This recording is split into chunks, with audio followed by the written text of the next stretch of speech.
My wife and I are 33, married 11 years. We live in a once rural area that is fast becoming a suburb to a medium-sized metro area. Our HS graduating class had a little over 200 kids, now approaching 500 grads. I grew up on a farm. When I was 6, my mother just never came home one day. So my dad raised me. I took on my farm duties. In other words, I worked hard.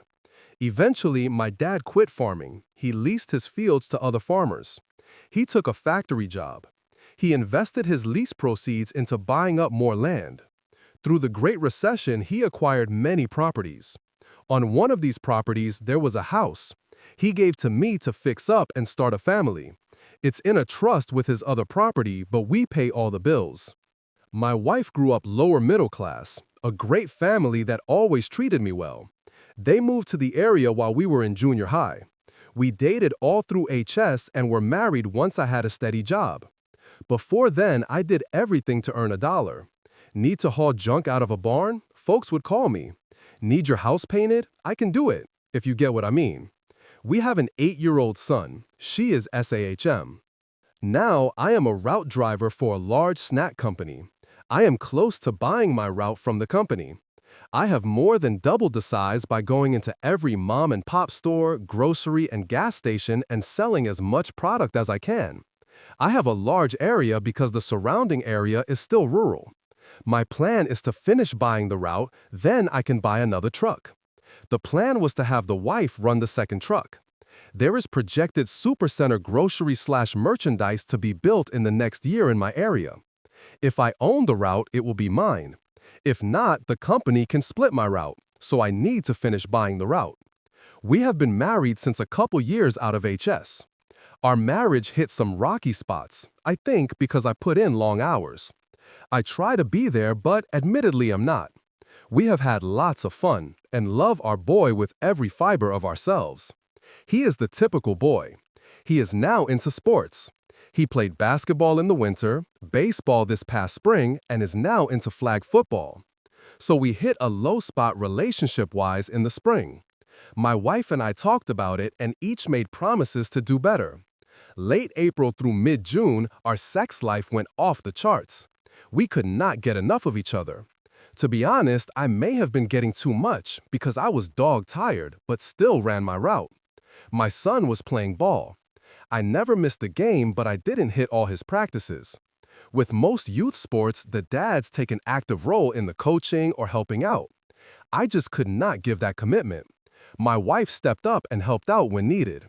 The baseball coach, Ted, is an ex of a very good friend from HS, Mary. She was the smartest kid in school. She went on to college. That's where they met. They married and soon had a son who was also 8. Their marriage hit the skids. Mary moved back home 3 years ago to have help watching the boy by her parents.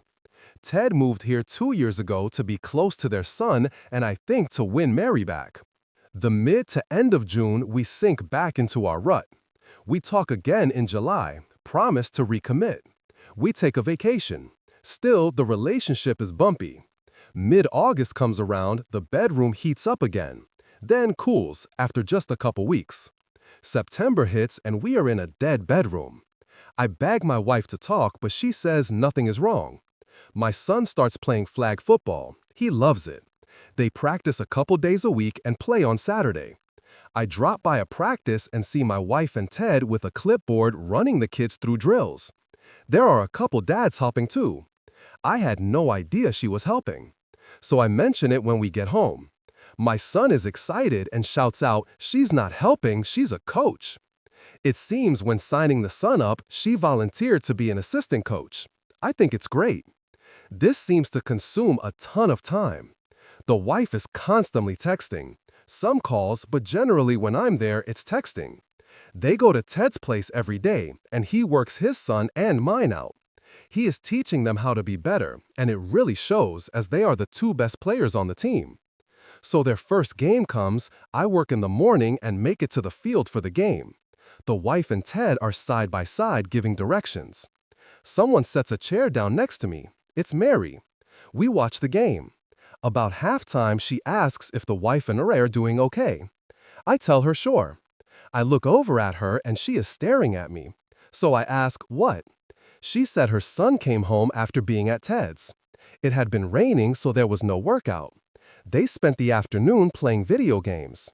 Her son went to the kitchen to get more juice and saw Ted and the wife kissing. He ran back to the game and told Mary that night at home what he saw. I get up at 4 a.m. every day to drive 45 minutes to the warehouse to get my truck. So Monday morning, I got up at 3:30 a.m. to check her phone. She had changed the password. After a few tries, I figured out what it was, as she uses like 4 or 5 different ones for everything. There I saw text after text, some nudes. So I took screenshots of some. Usually, I have one day that I spend in town. I sometimes would come home for lunch if I took one, especially when there was a lot of sex going on. I got home and she was not there. I called her, but she didn't pick up. I drove by Ted's place and her car was there. I finished my route. She told me she was at the store. She was sorry she missed me. I told her I was just trying to surprise her. Not a big deal. The next week, on the same day, I again let her know I was coming home for lunch. I was parked down the way from Ted's. How she didn't see my big old truck is beyond me. She came running out of Ted's, got in her car, and raced home. I followed slowly. When I arrived, she was making me a sandwich. We had a nice conversation. Saturday, after the game, I took my son home, had him change, and took him to my dad's. They were going to fish in the pond, and if he wanted, he could swim. I went home. Of course, the wife was not there. So I drove to Ted's. Her car was there. I called her. She was kind of annoyed. Then I asked what she was doing at Ted's. It was just silence. Then, talking over the game. I told her to put her clothes on and come home. She swore at me and hung up. When she finally did come home, I was sitting at the table. She again swore at me for accusing her of something. I asked that she sit down. She refuses, getting more agitated by the minute. I told her a little more forcefully to shut up and sit down, let me say my piece. I had a folder, which she asked what was in it. I told her to sit down so I can show her. I started pulling out screenshots of her texts. She went ballistic that I would snoop in her phone. I then pulled out the more incriminating texts. She tried to explain it away. Then I pulled the nudes out. She shut up. I told her we were done. I would give her until the following Sunday to be out. I was going to an attorney Monday. Take her clothes and personal stuff. We'll figure everything out later. She just sobbed. She said how sorry she was. I just asked the question that I saw in a Reddit advice sub. What did you think would happen when I found out? She had no answer. I have stayed at my dad's since the weekend. I brought my son back on Sunday so he could catch his bus to school on Monday. I had explained to him Mom and Dad would no longer live together, but he would still live in his house. I got home tonight and all her stuff was gone. There was a note that said she would drop my son off after practice. We had agreed she would pick him up after school. She could stay until I got home or I would pick him up at her parents'.